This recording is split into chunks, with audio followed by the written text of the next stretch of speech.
নেই উৎপাদন ও মেয়াদ উত্তীর্ণের তারিখ, অপরিচ্ছন্ন পরিবেশে খাদ্য সামগ্রী প্রস্তুত সহ বিভিন্ন অনিয়ম।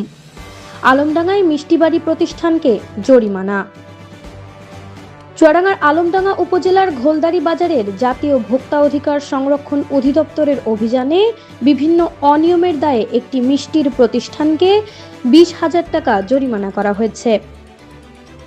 বৃহস্পতিবার 2রা জুলাই দুপুরে অভিযান পরিচালনা করেন জাতীয় ভোক্তা অধিকার সংরক্ষণ অধিদপ্তর চুয়াডাঙ্গা জেলা কার্যালয়ের সহকারী পরিচালক মোহাম্মদ মামুনুল হাসান। অভিযান চলাকালে বাজারে চাল, মিষ্টির তৈরি কারখানা, ঔষধ, সার ও বীজের দোকান সহ বিভিন্ন প্রতিষ্ঠান তদারকি করা হয়। এ সময় মোহাম্মদ শুকুর আলীর মালিকানাধীন মিষ্টিবাড়ি নামক প্রতিষ্ঠানে একাধিক অনিয়মের প্রমাণ পাওয়া যায়। ভোক্তা অধিকার সংরক্ষণ অধিদপ্তর সূত্রে জানা যায়, প্রতিষ্ঠানটিতে অপরিচ্ছন্ন ও অস্বাস্থ্যকর পরিবেশে খাদ্য সামগ্রী প্রস্তুত করা হচ্ছিল।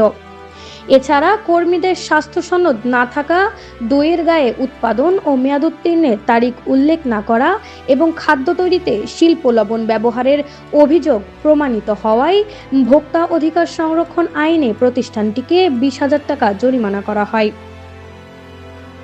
অভিযান শেষে সহকারী পরিচালক মোহাম্মদ মামুনুল হাসান বলেন, ভোক্তাদের নিরাপদ খাদ্য নিশ্চিত করা এবং বাজারের সুষ্ঠু পরিবেশ বজায় রাখার লক্ষ্যে আমাদের নিয়মিত অভিযান অব্যাহত রয়েছে।